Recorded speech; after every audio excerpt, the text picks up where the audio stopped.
This conference call may contain forward-looking statements about the company, which are based on the beliefs, opinions, and expectations of the company as on date of this call. These statements are not the guarantees of future performance and involve risks and uncertainties that are difficult to predict. I now hand the conference over to Mr. Deepak Jain, Chairman and Managing Director, Lumax Industries Limited. Thank you, and over to you, sir. Good morning, ladies and gentlemen. At the outset, let me wish everyone good health and safety during these COVID times. A very warm welcome to the Q4 FY21 earnings calls of Lumax Industries Limited. Along with me on this call, I have the Lumax management team as Mr. Anmol Jain, Joint Managing Director, Mr. Vineet Sahni, Senior Executive Director and CEO, Mr. Naval Khanna, Executive Director of Lumax Management Services, and from the finance team, Mr. Sanjay Mehta, Group CFO, Mr. Shrutikant, CFO, as well as Mr. Ankit Thakral. We also do have Ms. Priyanka Sharma, Head Corporate Communication and SGA Investor Relations Advisor.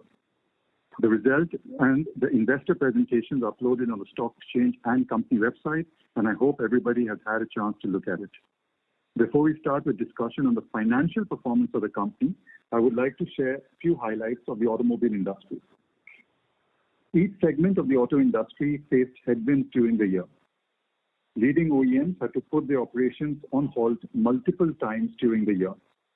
Due to the nationwide lockdown, there is negligible sales in quarter one. Things improved in the later part of the Q2, and coupled with the festival season, there was a V-shaped recovery in Q3 and Q4. The situation started seeming better from the start of the calendar year 2021, and by the time it reached starting of the fiscal 2022, within 3 months, it again started looking gloomy. As per ACMA, which is the Auto Component Manufacturing Association, the industry is expected to show degrowth of 10% in FY21, which is better than the auto companies. Demand has been muted due to the outbreak of the virus again. Logistic constraints have also intensified as a result of the regional lockdown during the past 2 months. We, however, strongly believe that as lockdown opens, there will be pent-up demand which will augur well for the auto industry. I would now like to briefly give you an overview of our business at Lumax Industries. Our company is engaged in production and delivery of automotive lighting solutions to two-wheeler, passenger vehicles, farm equipment segment, and commercial vehicle segment, and we are the preferred supplier to OEMs in India and continue to be the market leaders. The new product launches during the quarter have been as follows. In the passenger vehicle segment, we have had Mahindra XUV 300 and Maruti Suzuki for the YT3 export model. In the two-wheeler segment, we had TVS NTORQ giving our products. The company won the prestigious Gold Award for also the best annual report for the League of American Communication Professionals for the excellence within its industry for the financial year 1920, and the Haridwar plant of the company won the Gold Award in the 10th convention of the HCQCC competition. I would also now like to share some measures that the company has taken to deal with the corona pandemic. For us, the employee health and safety are of utmost priority. Lumax DK Jain Group set up quarantine centers at all its plants locations, fully equipped with oxygen centers and basic medical needs, having a doctor on board and providing exclusive 24/7 assistance besides ambulance services to its employees and their family members. They have also kick-started the COVID-19 vaccination drive back in April 2021 at a corporate office and at the Manesar, Daruhera, Gurgaon plants, and over 300 vaccinations. The first camp were done. The second camp was recently held where we have vaccinated over 400 people. We have a plan for full vaccination as per availability of all eligible employees and the family members as a responsible corporate. Now, I would like to hand over the line to Mr. Sanjay Mehta, Group CFO, to update you on the financial performance of the company. Thank you. Good morning to everyone. I will just update on the operational and financial performance of the company for FY21. The share of LED lighting stands at 34% of our total revenue, and that of conventional lighting stands at 66% during financial year 21. The product mix for FY21 as a percentage of total revenue is 66% as front lighting, 25% rear lighting, and 9% others. The segment mix for FY21 as a percentage of total revenue is 62% passenger vehicles, 32% two-wheelers, and 6% commercial vehicles. SL Lumax, we are consolidating SL Lumax, we are holding a 21.28% of equity in that company. That company has reached a turnover of 1,477 crores in FY21, and the Hyundai and Kia are the key customers of SL Lumax. Now I will just highlight the Q4 and FY21 consolidated performance. The revenue stood at 504 crores for Q4 FY21 as against 387 crores Q4 last year, up by 30%. For FY21, the revenue stands at 1,426 crores as against 1,602 crores in FY20, down by 11%, mainly due to nationwide lockdown in Q1 FY21. Excluding mold sales, the revenue for Q4 stood at rupees 490 crores as compared to 334 crores in Q4 FY20, up by 47% as against industry growth of 27%. The manufacturing revenue for FY21 stood at rupees 1,375 crores as against 1,471 crores last year, down by 7% against the industry degrowth of 14%. The company reported consolidated EBITDA of rupees 65 crores in Q4 as against 38 crores in the corresponding Q4 FY20, up by 73%. The growth was high due to one-time impact of subsidy income amounting to rupees 12 crores in the Q4 FY21 due to sanctioning of a scheme from the government for a period of 10 years effective from July 19. For FY21, the company reported consolidated EBITDA of rupees 125 crores as against 165 crores in FY20, down by 25%. EBITDA margin for Q4 excluding subsidy income stood at 10.6% as against 9.7% for Q4 FY20, up by 90 basis. The margin for FY20 stood at 8.7% as against 10.3% for FY20. Profit after tax and share of associates stood at rupees 23 crores in Q4 as against 16 crores in Q4 last year, up by 39%. For FY21, the same stood at 18 crores as against 72 crores in FY20. For FY21, the Board of Directors have recommended a final dividend of rupees 7 per equity share. The capex during FY21 was 42 crores. That is all from my side. We now open the call for questions. Thank you very much. We will now begin the question and answer session. Anyone who wishes to ask a question may press star and 1 on their touchtone telephone. If you wish to remove yourself from the question queue, you may press star and 2. Participants are requested to use handsets while asking a question. Ladies and gentlemen, we will wait for a moment while the question queue assembles.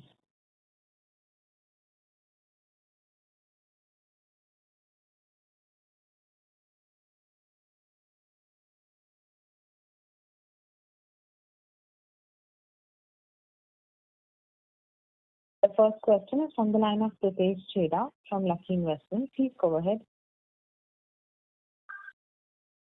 Yeah, sir. So my question is, one, on the margin side, so we had this aspiration to take the margin higher, let's say upwards of 10% in the past calls that we have discussed. Where are we on that journey? I think it was about 12% if I'm not mistaken. So where are we on that journey? Second, you mentioned that the SL Lumax business was about 1,400 crores, right? If I'm not, and the corresponding profits that we are showing as a share of JV is a fairly small number. So any comments there? And my third question is, we've added about 400 crore of gross block in the last 5-6 years. Our revenues are where they are at about 1,400 crore odd revenue. So this gross block, what is the capacity utilization on that gross block? And this gross block can generate what kind of business in your opinion? So let me first take the first question, and then we can probably give the finance team can answer the second and third.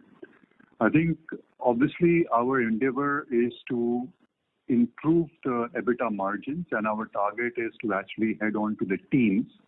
We firmly believe that with the advent of better capacity utilization and realization going forward, also if you look at it in terms of the technology shift, where more and more LED adaptability comes in, we in the future would actually be looking in at a teen margin.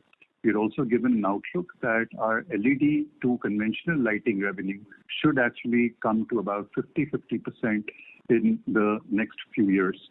However, I think with the pandemic coming in, I think last year had been an extremely challenging year. But if you look at quarter on quarter, especially quarter 3 and quarter performance, we see that we've been able to considerably improve upon basically our efficiencies. On question 2 and question 3, I'll request the finance team to basically go. I think the question 2 is regarding SL Lumax. SL Lumax has had the turnover of 1,477 crore during this financial year. Sorry? With the EBITDA 1,477. Yeah. With the EBITDA of around 4% and with a PAT of 0.5%. So here, why is this business so low on the margins vis-a-vis even your standalone operation? Actually, because of the what they have to, they have incurred a huge air freight costs, etc. And there is also a deduction from their customers from Kia. So these are the reasons. Sanjay, I will support here. Vineet Sahni this side. SL Lumax is totally it supplies to Hyundai and Kia, and they have their own pricing policies. And therefore, it is a dedicated source, and therefore the adjustments of price between the customer and supplier, that fluctuates the EBITDA a bit. So it's not that every time it is like that. They also have shown increased EBITDA results in the past. Then there is also, they have depreciated, they charge a depreciation of almost around 15 to 16 crores more by changing the life of the assets, as advised by their auditor. So these are the all factors of reporting lesser PAT in SL Lumax. And if I compare with the last year they have switched from they have a gain in the tax by shifting to the 25% territory. That was the reason in the last year the impact of the tax was there. Can you tell what should be a more realistic PAT margin for this business? For SL Lumax, if you see the history, and I think again you have to understand on the COVID pandemic, so these are abnormal times, especially the last year. But if you look at it, it's probably been growing at around about 4 to 5%, which is the PAT level. You know that SL Lumax is an associate company where we actually have a minority holding, and based on the accounting principles, we are basically just consolidating their PAT. We basically are not in the day-to-day management affairs of SL Lumax. This SL Lumax continues to be our strategic joint venture, where we actually collaborate with them so that we are able to kind of consolidate the market share, where they basically, as SL is a Korean joint venture, they will basically continue to service only Korean players, which would be Hyundai and Kia as a recent entry. Lumax Industries would continue to service all other OEMs in India. This is Anmol Jain here. I will also just add a bit to your third part of the question on the capex on the gross block vis-a-vis the sales. Please understand that the certain part of this capex incurred in the last 2 years has largely also gone in the insourcing of the electronic facility, which has not necessarily added to the revenues, but it has added to our margin expansion. So a bulk of that has gone into that. Also, certain brownfield investments have gone in during the last 2 years on Bangalore as well as Gujarat facilities. However, unfortunately, due to the pandemic, the realization of those capex incurred has not happened. So we do expect a strong recovery in our revenues once the volumes of the OEMs are normalized post the lockdowns and post the pandemic. But coming to the electronic expansion or the insourcing, you do see a margin expansion which has been hovering in the double-digit space since even Q3 of this year as well as Q4. it has been in the double-digit space, in line with the overall guidance of the company to go into the teenage space over the next few years. What is the peak revenue potential here on the 1,200 crore capex, or what asset turn should we assume? The asset turn for the company usually is about 1:1. Sanjay, 1.6? 1.8 to 1.8. 1.8, and we do expect that is the kind of asset turns which one should expect, taking out the electronic investment. Okay. Because the electronic investment is not adding to the revenues, but it is adding only to the margins. No, so you should take 1.8x of electronic investment. Correct. Or 1.8 on the reported. I got confused. No, so 1.8 is the total asset turnover. Okay. Total asset turnover would be 1.8. And so lastly, any market share changes in your key client and any market share change in the PV space, if any, you want to highlight? Vineet, would you like to take that, or you want me to? Yeah, so market share changes as explained, NTORQ in TVS. We have added TVS as a customer. So that's a big win for us. And NTORQ is a successful vehicle. So that is a change in market share. And going forward, the investment that you have just spoken, that will also be catering to increase market share revenue starting Q1 of the next calendar year. Okay. So there's no loss of market share anywhere, right? No loss of market share. So let me give you a little bit different also on this, supplement what Vineet also said. I think if you look at it as our top 3 customers, right, and you put out a performance of Q4 itself, it basically is Maruti Suzuki, Honda two-wheelers, and Hero MotoCorp. We have, in all the 3 customers, actually enhanced our basically share. It is basically better than what the customer has basically grown quarter. I'm talking about quarter 4 1920 with this quarter 4 2021. Also, there has been certain degrowth if you look at the full financial year, but it has been much lesser than basically customer growth. Rather, in Hero, we have actually grown the account of almost 6% year on year.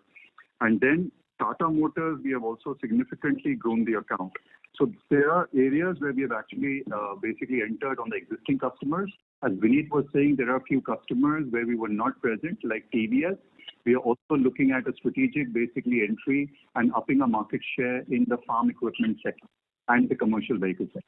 So over and over, I mean, it's not a loss of market share. We are maintaining wherever we have high market shares, and we continue to penetrate in certain key customers going forward as well. Thank you and all the best. Thank you. Thank you. The next question is from the line of Ashutosh Tiwari from Equirus Securities. Please go ahead. Yeah, hi. So firstly, on this mold sales number, around 50 crores for the year, obviously it is impacted by COVID in the first half. But this also basically means that the new orders under development or launches were lower. So how do you see this mold sales number going into next year, and what would be our pipeline on the product that we have today? So let me give you the point on the mold sales. I mean, it's obviously in our business, especially on lighting, being aesthetic, there are a lot of minor model changes, and I mean, say mold sales is a significant part of our business. What we saw in basically the COVID year, that as you rightly said, a lot of customers delayed their product launches. There were 2 fundamental reasons for that. Because of very strong headwinds on supply chain, on the shortage of parts, availability of parts, even the current existing models, they were not able to run.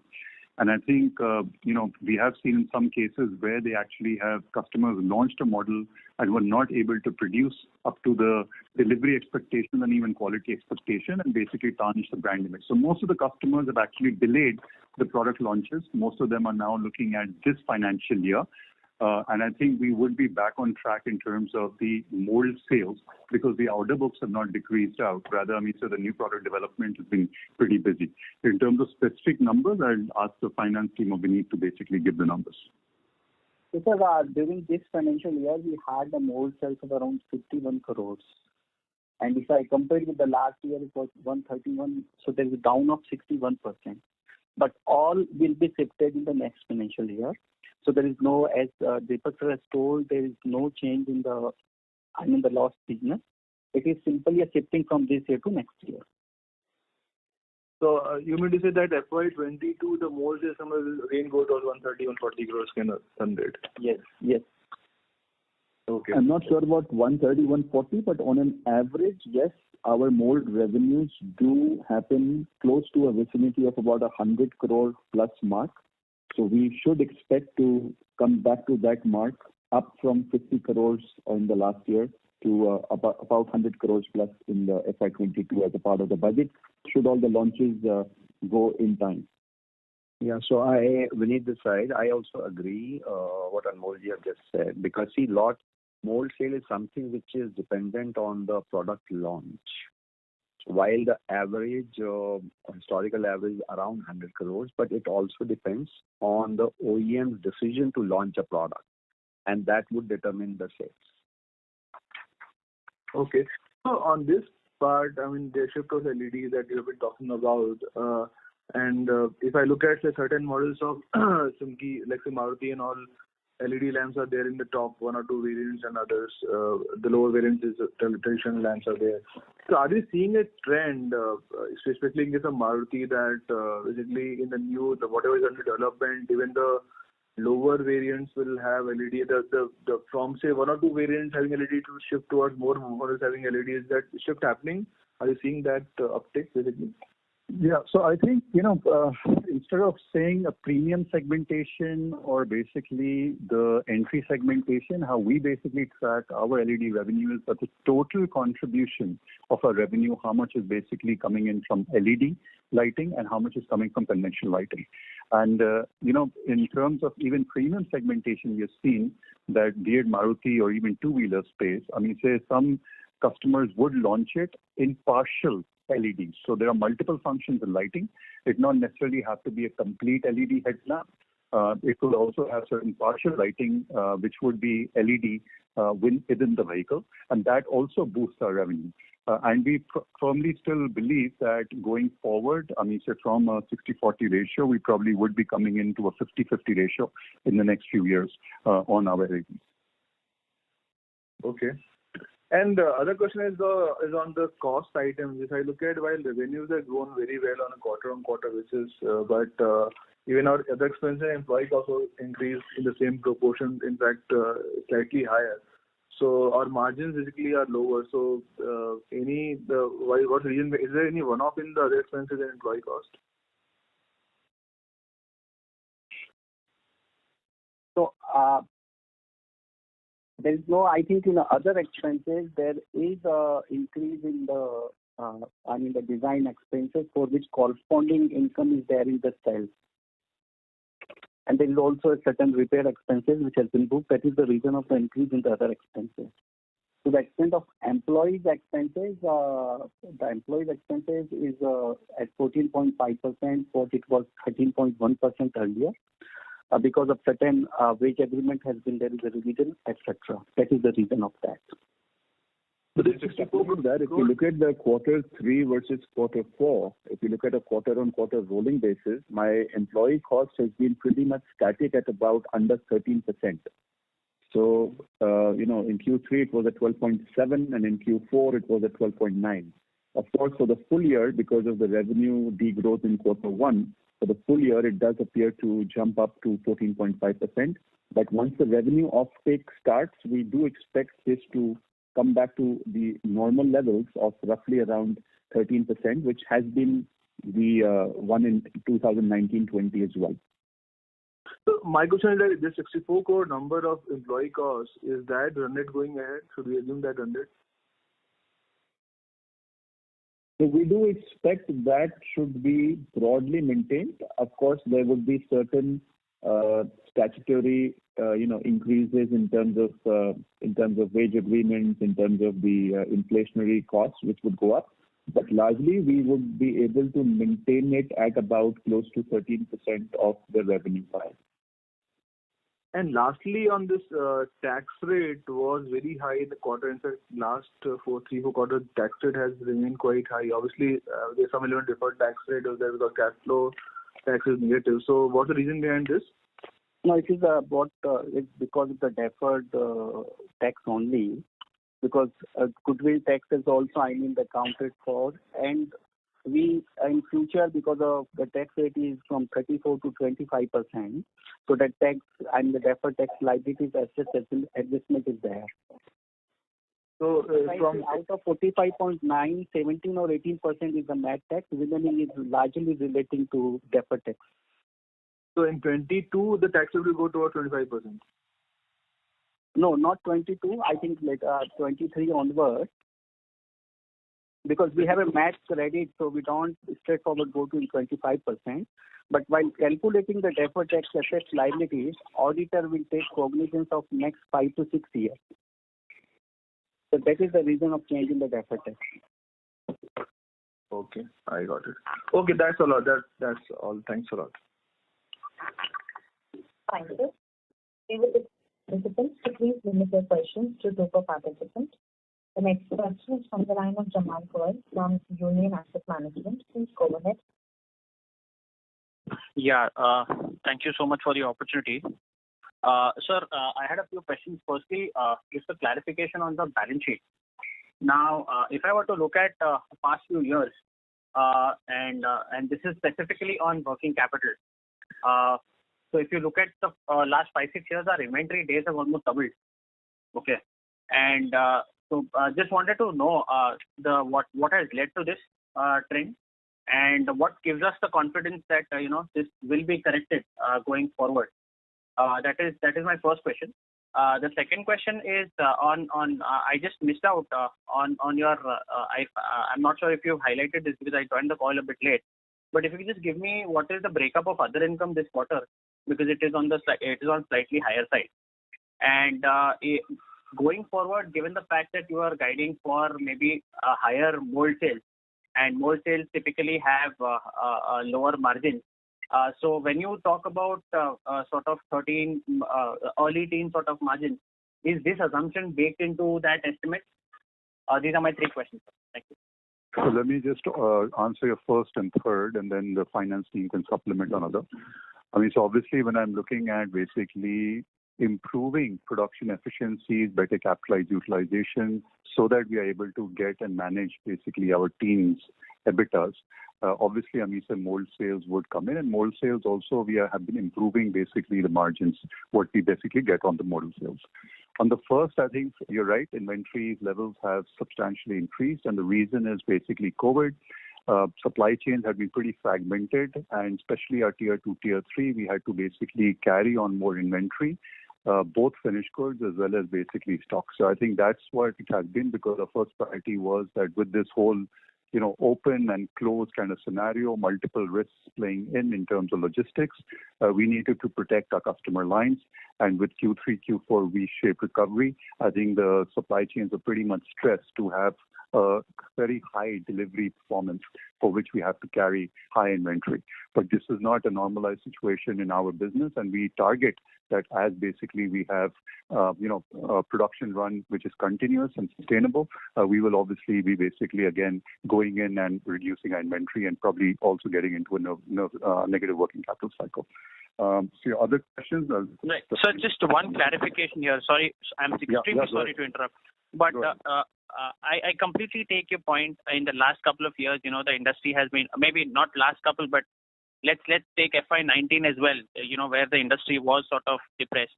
But even before that, if I were to say since FY16, we used to have inventory of 30 days at best. Today it's very close to 57 days. So this is probably not a 1 or 2 year phenomenon that I'm observing, but I just want to probably take your attention to a very slightly long-term trend, which seems to be a bit worrying. So just wanted to, I was just hoping to get some more confidence on correcting this aspect, because given the fact that we are operating at 13% margins, it is very important to keep our working capital in check so that our ROEs are healthy. So I completely agree and by your point. I think the point is that the business dynamics have also changed if you compare it from 2016. There has been a lot of basic electronics which have come in, and that's where I've been saying that last a year and a half, 2 years, we have also invested on trying to localize it, because more and more you import out, the more basically longer lead times you basically get out. And obviously, this has been accentuated over the last 1 year, where if you see there are certain components where even if you're talking about a 6-month or a 1 year kind of lead times to actually procure material. So that basically, I don't think is a normal, sustainable way to look at it, but we are cognizant of the fact that we need to basically be putting the inventory checks so that our basically ROE is healthy as well. So I completely agree, and that is the management parameter which we're very closely monitoring now. So also, Vineet, this side, I would like to add what Deepak has said, that the LED has started coming in since the time that you are mentioning, and also the projectors and the DRL. So these LED change in technology led to increased imported parts. And for imported parts, the inventory levels had to be increased, which is the norm of the customer. And gradually, as we start the localization, this will improve not only the margins, but also the inventory levels. Okay. So as and when probably the LED, what you mean is as and when your LED share improves, you will also be able to improve your finished goods, reduce your finished good inventory levels, is it? Yeah, as we localize going forward, which is the focus. Step by step, we are now localizing the products which were imported. So this would not only improve the inventory, but also it will improve our margins. Okay. Yeah. So before we get to the other income, I had one question on localization. We are sort of consolidating all our localization initiatives in one facility in Bawal. So what would be the what would be our sorry? Can you repeat? What would be what? I missed your last. So yeah, I was completing my question, sir. So my question is, just wanted to get an update on when we say localization. I'm sure the product has to go through customer approval before we start supplying these locally manufactured products to the customer. Where are we in that process? Have the customers, especially the large ones, which is Maruti and Honda, have they approved all our localized products? Where are we in that process? So I will answer that. The localization is started only after the consent of customer. In automotive, it is not an isolated activity. It is always done jointly with the customer. And therefore, approval is the integral part of localization. Example, we are localizing PCB assembly in our new electronics Bawal plant. It is with the approval of customer. We have recently localized the projector. It is with the approval of customer. So the process involves mandatorily approval of the customer, and it is a joint process. So I think if you're looking at the cycle, I think the launches which we will be doing more and more so will actually be having localized products coming through, be it projectors, be it the LED PCBs. And I think now the next level of deep localization would be on basically LED or components, which are electronic components. That will take about 2 to 3 years, because it's not just a company initiative, but there is a lot of electronic industry initiative which is looking at localization. But I think as far as we are concerned, I think first was insourcing, second was PCB localization, which we have done. Second now is on projector localizations. Okay, so PCB localization has already been done. That has already started, and the customer approval has also come. That is correct. All these plans, as Vineet has said, all these plans of localization and plants have basically customer approvals, and they usually take about 2 years to basically starting from inception investments to basically having a good production run. Okay, so when you say 2 years, then we should see some material improvement, or we should see an positive impact on your numbers by FY23. And you have been seeing it. Yeah, and you've been seeing it also over the last 1 year or so. on when we started the insourcing. That was also, if you saw, I mean, so we basically went from 8.5 to 10%. That was one. So that would be the next level of basically impact. And hence we're pretty confident to achieve those team levels. We also understand in last 1 year, there has been quite steep escalation on raw material prices, commodity prices.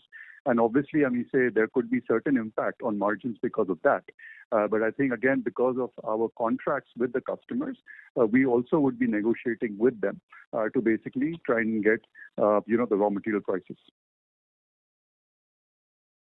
Fair enough, sir. I have a few follow-ups still on the working capital, but I'll take it offline.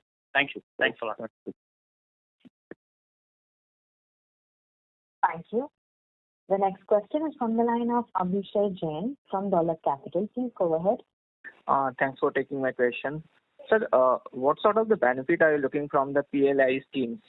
What is your capex plan to capitalize the benefit of PLI? I think, Abhishek, it will be too early to basically talk about the PLI because currently we are still all waiting for details. There's a lot of basically factor on what the PLI is. What my understanding of the PLI scheme is that now it has not just only looking at export threshold, we are looking mainly for the investment threshold and how much we'll be able to scale up, including domestic in this. But we will wait for the PLI schemes to be announced so that we can basically give you some estimate or a calculated estimate. Right now, it would be all speculation. Okay, sir. So are you eligible to apply in a PLI? As per our understanding, all companies would be eligible, but we still have to see what the filters would be. Okay. So my next question related with your HBSC panel plan. So you are also looking to enter in this space. So what is the progress now, and what would be the opportunity size? Vineet, would you like to take that? Yes. So see, HVAC panel, currently we are starting in a step-by-step manner with one of the customers. And the start of production is in 22-23. And post that, we will be making an entry into other customer. The total market size of this is approximately 600 crore, the potential. However, already some of the players are existing in this area. So we will have to make a step-by-step entry into this. And post our first launch, we will be finalizing the strategy on our market share. So who are the key competitors in this area? We have Japanese companies already in India with local partners who are supplying these products to the customers. Okay. Sir, my last question is related with the share of LED that accounts for around 34%. So how is your share in the LED now for the two-wheelers, passenger vehicle and CVs separately?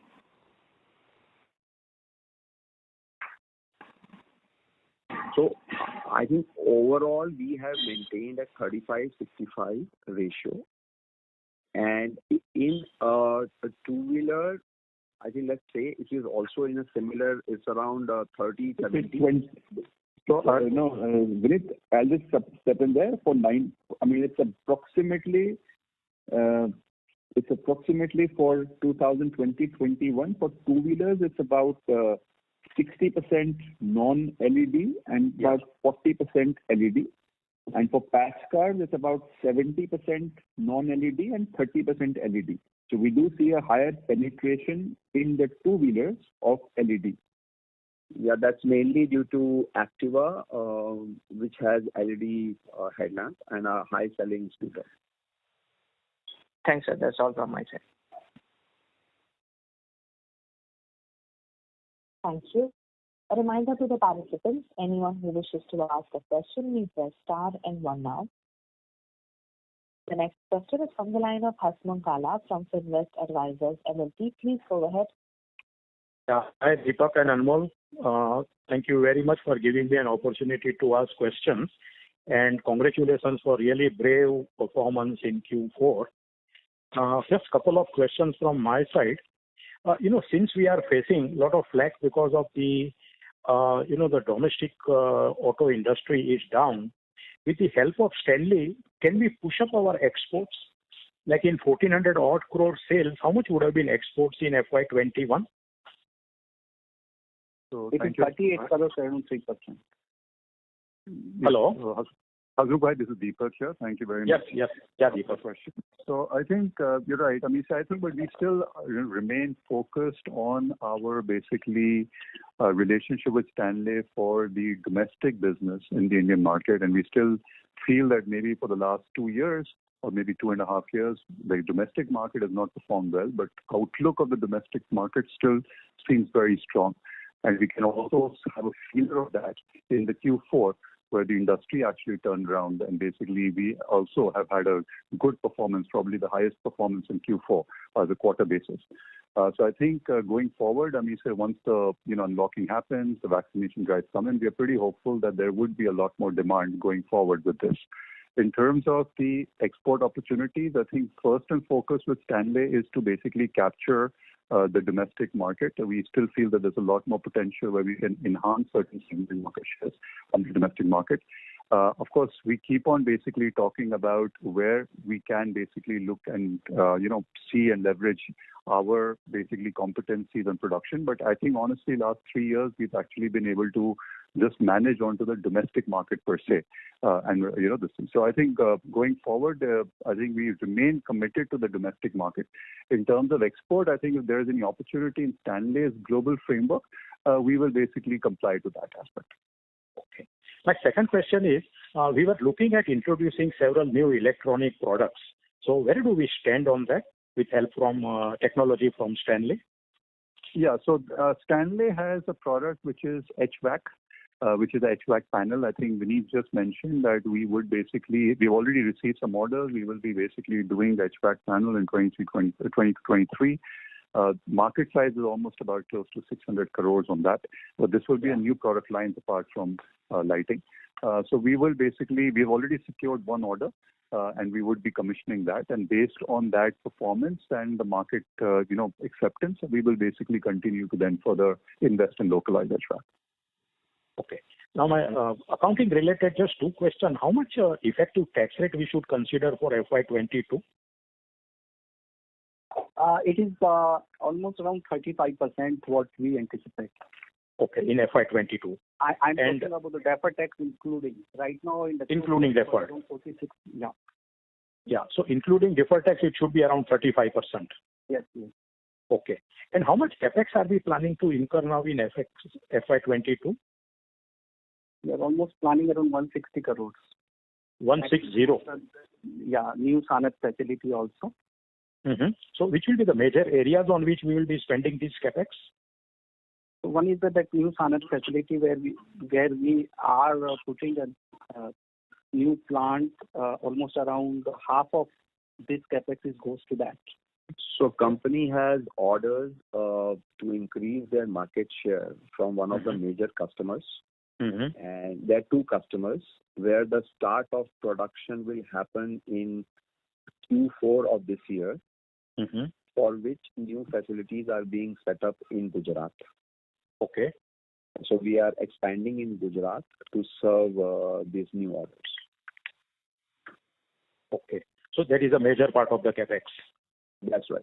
Yeah. Okay. And how are we going to fund it? Because we don't have very many liquid resources except about 9 crore of investment. So we will go for debt funding? Yeah, we are going for debt funding, and we have tied up for the long-term loan also. Okay. What will be your overall view for FY22? Like, of course, the current period looks very hazy, but do you think that from going ahead, July onward, you see some improvement? Very difficult, Asmal Bhai. It's a $1 million question. But I think, if you see the company's confidence of investing, I think you can see that we are definitely very confident that the Indian market will grow. One lesson which I learned was that I think the industry, including us, were kind of, I was on the back foot when basically the H2 recovery started in Q3, Q4. So I think as an industry, we have lost a lot of vehicle sales because the supply chains were not ready. Lumax doesn't want to basically repeat that. We want to be proactive and invest. And we are pretty confident that we will probably continue to have a good year. At least as of now, the outlook remains positive. Okay. Thank you very much. Wish you all the best, Deepak. Thank you. Thank you. The next question is from the line of Anish Munka from JSP Investment. Please go ahead.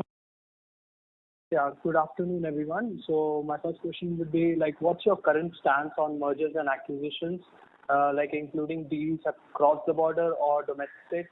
Like, we are asking this question because we expect that there should be some consolidation given the pain the industry has gone through over the last 3 years.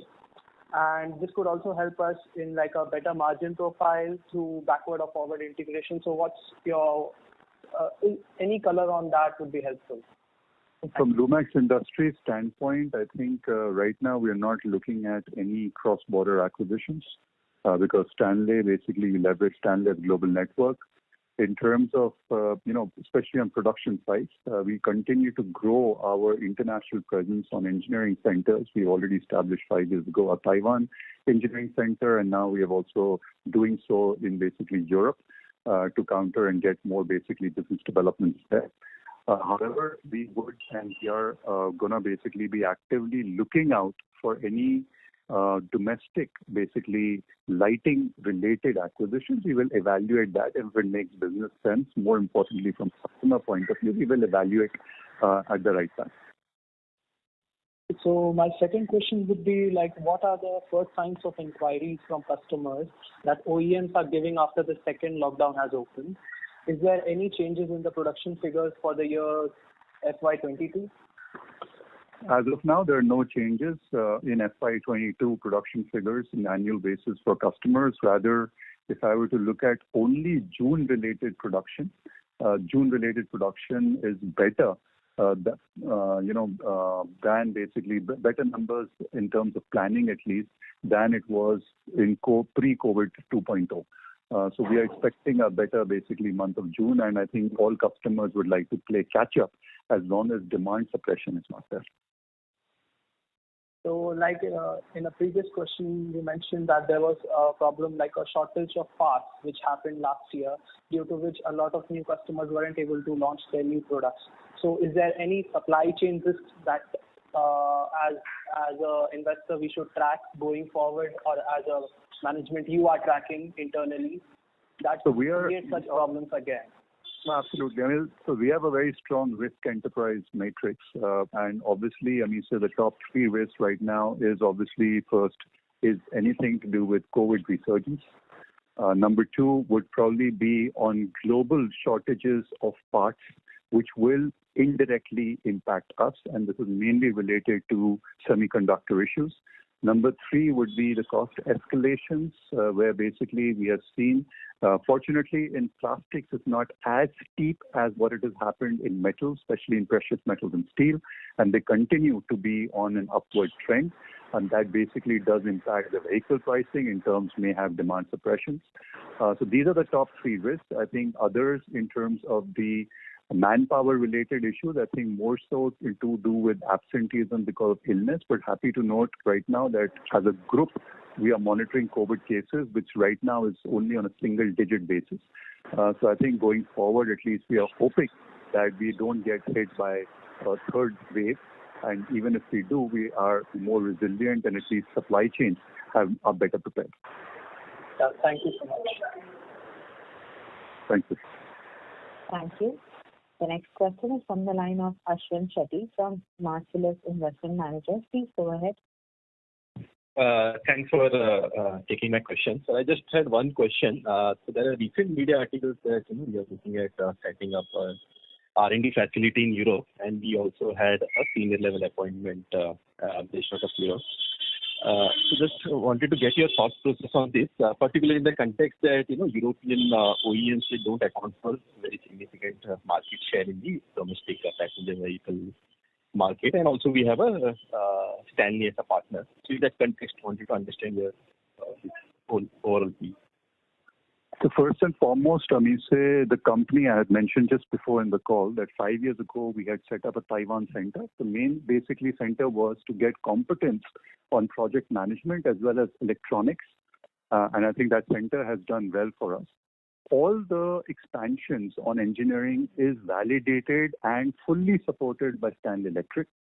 we last year have basically recruited a very experienced person whose name is Todd Morgan. He's the Chief Technology and Innovation Officer for Lumax Industries, again validated by Stanley Electric, and his basically purpose would be to get forward technologies which are probably there and prevalent in Europe. The skill set is there. And we would probably be focusing in India more on the basic engineering and adoption and localization of that.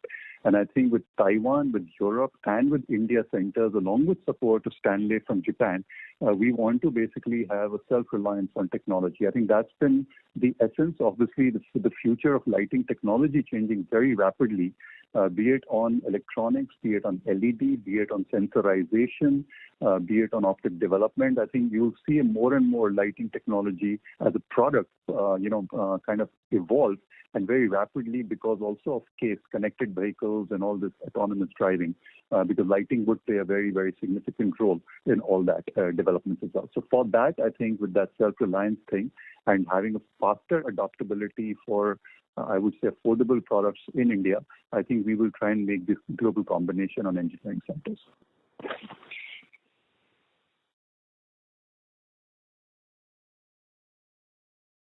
Thank you. A reminder to the participants, anyone who wishes to ask a question may press star and one now. The next question is from the line of Atul Prakash from Gupta Investments. Please go ahead. Hello. Hello, sir. First of all, congratulations on decent numbers. Sir, my first query is related to your capex plan. As per the media reports, it was 330 crores. There were two media reports, 80 crore and 250 crores of the Lumax, which will be going for the doing the capex. However, recently you tell it is 160 crores. So, number one on that, and what will be the funding mix for the date and the target date of completion, vis-a-vis how much sales growth will be from the capex. Second query is what is the CPLTD portion, the current portion for the long-term debt for the FY21. And the third question is, recently it was in the news that on 15th May, company pledged around 3.3 lakh shares. So why so? So I'm not sure where you're getting your media report. Number one, I think let's talk about what we want to do in Lumax Industries. So we'll give you the figures right now. Mehtaji, you can just again re-emphasize on basically this. 160 crores of CAPA for this year, and for that I think already explained previously, the major portion, almost around more than 50-60% is for the new plant at Sanand. So that was the answer to your first question. Yeah, just to add, Sanjay, the media report said about Lumax Group, not about Lumax Industries. Yeah. Yes. Then yes, please. And funding mix for 160 crore? Pardon? Funding mix. What will be the funding mix for the 160 crore? It will be around 50% of the debt, long-term debt, and 50% would be around internal accruals. Okay. The second question was that FY21, I mean the current long-term, so there is a zero, nothing is there. In fact, we are not carrying right now any long-term debt in the balance sheet as on 31st March 2021. Okay. One thing you missed in the capex part, what will be the sales growth from this 160 crore? Actually, it includes the new plant for which I think already Mr. Sani has told it will come in Q4. So substantially from this new project, maybe not a substantial growth of sales, but other CAPA will be the maintenance CAPA and some balancing equipment in some of the companies. Mm-hmm. So we are expecting a growth in the double digit in this financial year. So Sanjay, on an average, we will maintain gross block to sales ratio of around 1.8. Yeah. 1.8. Right. Yeah. In the full capacity utilization. Yes. Okay. And on the pledge, 3.3 lakh shares was pledged on 15th May. Any specific reason for that? There was no pledge from. You're talking about promoter pledging? Actually, there was news of pledge of 3.3 lakh shares, so that's why I'm asking. No, who? I didn't still get it. Who pledged this share? Promoters pledge, obviously. So there is no promoter pledging on the shares. So that's what I was trying to come to. So maybe you can discuss with us offline, but this is not the accurate news. Okay. Last one thing. There, you told upon the price escalation clause. So for the raw material acquisition. So what is the price escalation clause with the OEM? Can you give more color on this? There's no price escalation clause. I mean, say usually the OEMs, this is the industry norm practice that the OEM and the tier ones, depending on their products on the commodity basis, would have a base rate which is probably reviewed every quarter or every 6 months on a case-to-case basis. And hence, I mean, say in an upward commodity cycle, the cash flow does get impacted, and in downward, it also gets positively impacted. And we basically would get the revenue from basically the escalations in a quarterly review or a 6-monthly review. Okay. Thank you, sir. Thank you. That's all from my side. Thank you. Thank you. We would request the participants to please press star and 1 to ask a question. The next question is from the line of Rohan Shah, an individual investor. Please go ahead. Yeah, thanks for the opportunity. Sir, most of the questions have been answered. Just a slightly medium-term question. We have been talking about the opportunity from the farm equipment and the commercial vehicle segment. Could you add some more color in terms of how big the opportunity could be, and when do we actually see some major revenues coming from these segments? Thank you very much and all the best. Thank you. Vineet, would you like to take this? Yeah, sure. So, as explained, what we are doing is to bring a change in the farm equipment segment, where we are promoting the use of LED lighting, and Lumax is the first one to initiate that. And we are getting good traction from the markets. So almost all customers have started adopting it. So it is not that this market is existing, we are creating this market. And we see a market potential of around 100 crores in the next 2 to 3 years for farm equipment sector, converting the existing technology into the LED technology. Okay. And anything on the commercial vehicles, sir?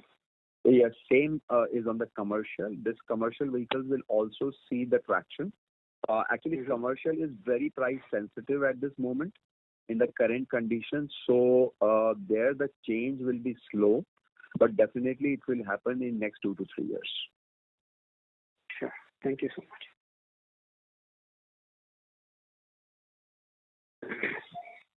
The next question is from the line of Jaman Goel from Union Asset Management. Please go ahead. Yes, sir. Thank you for the follow-up. Sir, just wanted to get back to the margins question. If I were to just see your margin trajectory has obviously improved over the last few years, and that is largely led by, significant improvement in the gross margin. So out of this 250 to 300 basis point improvement in the gross margin that we've seen over the last couple of years, most of it would have come from this PCB insourcing, right, that we got from Lumax Autotech. Is it that we have some benefit of localization, or are we yet to see the full benefits of localization from here on? I think in 300 bits. Go ahead, Anmol. Let me just first add, I think if you look at the gross margin expansion over the last few years, you're absolutely right. It has gone up significantly, 300 to 400 bits, but all of it is not pertaining to the localization of the electronics. There has been a lot of effort on the resourcing of raw materials and components. There also has been a tremendous focus on the pricing parity with our customers. With the technology shift, that has also in certain ways improved, which have also added to our gross margins expanding. So the localization impact of electronic PCB has already come into place in the last pretty much 2 years, give or take, because of the insourcing of Lumax Autotech to Lumax Industries. But again, as the capacities get fully utilized, we do expect a greater benefit to come into our gross margins in the subsequent quarters as well. So just to understand this better, you're saying that the insourcing of PCB from Lumax Autotech, those benefits have already come. Whereas the benefits from the electronic localization, that is from your Bawal facility, that will come, those are yet to come in your margin. Am I understanding that right? Not entirety. The Bawal facility is primarily for the insourcing of the PCB. Again, it is a part of our long-term strategy of making critical parts in-house. However, this is phase one of localization. Apart from PCB, as Vineet had mentioned earlier onto the call, that there would be projectors which are also on the anvil of localization. So during the phase two localization, we do expect certain margin expansions to be created as well. Fair enough, sir. Thank you so much for the clarity. All the very best. Thank you. Thank you. That was the last question. I would now like to hand the conference over to Mr. Deepak Jain for closing comments. So thank you everyone for joining the call today. I would like to say that we remain confident on the growing prospects of India and the automobile and auto component industry. I hope we have been able to respond to your queries adequately, and for any other further information, request to get in touch with SGA Investor Relations Advisor. Stay safe and healthy. Thank you.